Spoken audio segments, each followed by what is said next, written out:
बिस्मिल्लाहिर्रहमानिर्रहीम, अस्सलाम वालेकुम। मैं हूं हारून अब्बासी। 2 दिन पहले जो लोग अपने बिलों से मुकम्मल तरह निकल कर उन्होंने जिस तरह अली अमीन गंडापुर की एक स्टेटमेंट पर जो वावेला मचाया और जिस तरह वो बन सवर कर, जिस तरह रियाम खान साहब भी बन सवर कर बैठ के उन्होंने हुकूमत को भाषण देना शुरू कर दिया और अली अमीन गंडापुर के बारे में कहा कि वो इस्तीफ़ा दे दें। अली अमीन गंडापुर ने जो स्टेटमेंट दी थी, मैं चाहता हूँ कि मैं आपको सुना दूँ ताकि फिर मैं आपको इनमें फ़र्क ज़ाहिर करवा दूं कि अली अमीन गंडापुर ने क्या कहा था और ये लोग पहले क्या कहते रहे हैं। और कल जो मारवी सरमद ने ट्वीट किया है वज़ीर आज़म इमरान खान साहब के बारे में और ख़ातून अव्वल बुशरा बीबी के बारे में, जिस तरह की गलीज़ घटिया तरीन ज़बान इस्तेमाल की है उन्होंने अपनी ट्वीट में, मैं यहाँ पर आपको बता नहीं सकता। मैं कोशिश करूँगा मैं आपको उनकी ट्वीट भी दिखा दूँ और मैं आपको उसको नीचे उर्दू में भी मेंशन कर दूं ताकि आप समझ सकें कि ये किस घटिया नीच पर जाकर ये बुग़्ज़ निकाल रहे हैं इस्लाम के ख़िलाफ़ और वज़ीर आज़म इमरान साहब के ख़िलाफ़। जिस तरह ख़ातून वो पर्दा वर्दा करती हैं,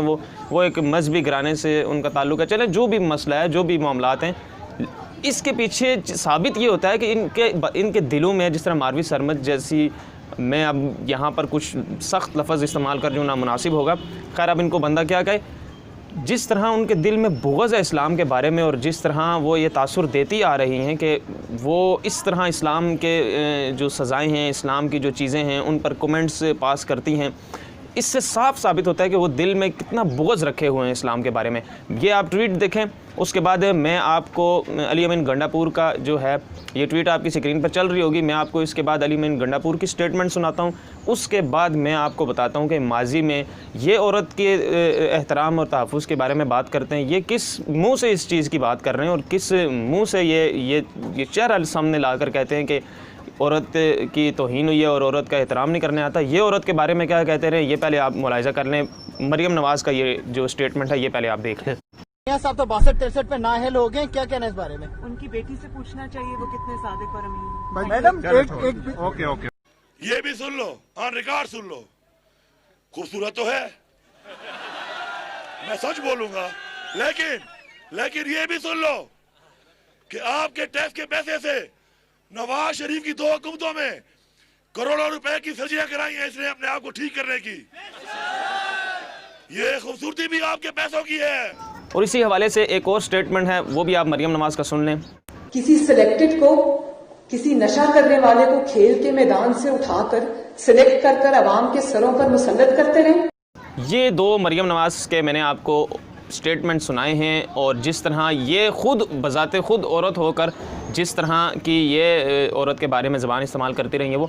चलें शहबाज शरीफ साहब की तरफ आते हैं। शहबाज शरीफ साहब का ये स्टेटमेंट सुने ज़रा। इस्लामाबाद तो अब जादू टूने के वो गिरफ्त में है, ये आपको इल्म है कि नहीं? जी बिल्कुल है। बस शुक्रिया। कौन कर रहा है जादू टूने? अब देख लें आप, ये औरत के बारे में ये कहते रहे हैं और पुराने अगर क्लिप्स इनके निकाले जाएँ तो ये तो हालिया चीज़ें हैं ना, इस हुकूमत आने के बाद, और ये जो चंद माह पहले की बात है। अगर पुराने क्लिप आपके निकाले जाएँ, आपको शायद पता भी हो कि जिस तरह ये बेनज़ीर साहिबा के बारे में, बेनज़ीर भुट्टो साहिबा के बारे में जिस तरह की ज़बान इस्तेमाल करते हैं, उन्हें पीली टैक्सी और किस किस लक़ब से नवाजते रहे हैं। क्योंकि देखिए खुल कर कहना पड़ता है, खुल के आपको मैंने बता दिया है कि ये किस किस्म की ज़बान इस्तेमाल करते हैं। क्योंकि मैं तो मुनाफिक हूँ नहीं कि मैं आपको बताऊँ कि जी इन्होंने बुरी ज़बान इस्तेमाल की है। ये कहते रहे हैं पीली टैक्सी कहते रहे हैं बेनज़ीर भुट्टो को, और उनकी जो नाज़ेबा तस्वीर हेलीकॉप्टर से नवाज शरीफ साहब ने ज़मीन पर फेंकवाई थी।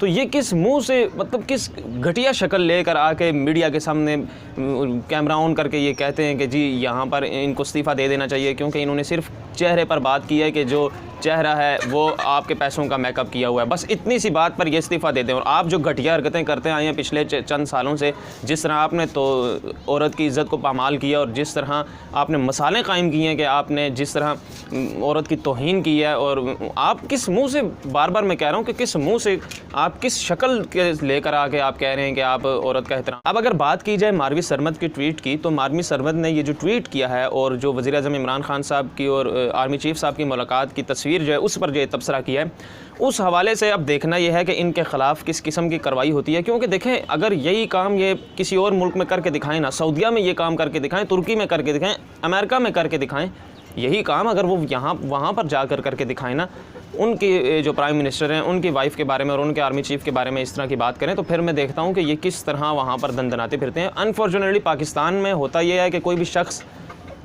कोई भी शख्स सस्ती शोहरत के लिए उठता है, वो किसी भी रियासती इदारे के सरबराह या वज़ीर आज़म के बारे में कोई भी कमेंट पास करता है, चाहे वो बड़े बड़े जो कुछ चंद एक सहाफ़ी हैं वो हों या इस तरह के घटिया लोग हों, वो मज़े की बात है। फिर वो उससे अलावा उसके बाद वो और दंदनाते फिरते हैं और उनके ख़िलाफ़ कोई एक्शन नहीं लिया जाता। वज़ीर आज़म इमरान खान साहब को चाहिए कि और जो कानून नाफिज़ करने वाले इदारे हैं जो इस चीज़ को वो कवर कर रहे हैं, ख़ास तौर पर जो FIA है और जो साइबर क्राइम के इदारे हैं, उनको ये चाहिए कि इस पर फ़ौरन एक्शन लिया जाए और इनको जो है वो हिस्टोरिकल पनिश दी जाए ताकि इससे लोग ये साबित कर सकें। फिर जब पैमरा को ले आते हैं और जब मीडिया चैनल्स में बैठ के जो चीज़ें इस तरह की डिस्कस करते हैं, जब पैमरा उन पर कार्रवाई करता है तो वो कहते हैं कि इंतकामी कार्रवाई है।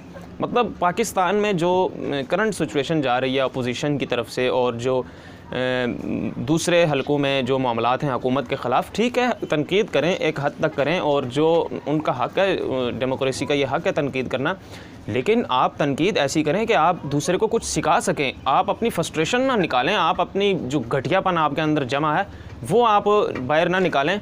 तो खैर अब देखें आने वाले दिनों में क्या होता है और ये लोग किस तरह दंदनाते फिरते हैं और इन लोगों के ख़िलाफ़ किस किस्म का एक्शन होता है।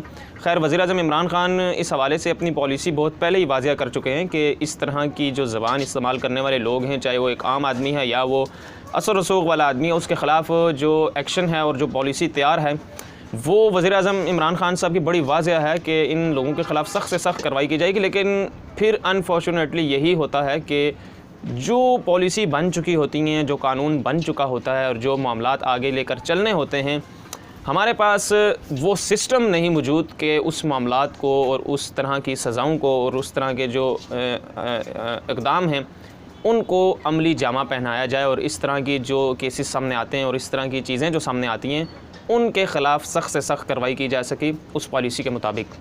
देखते हैं अब आने वाले दिनों में क्या होता है इस हवाले से।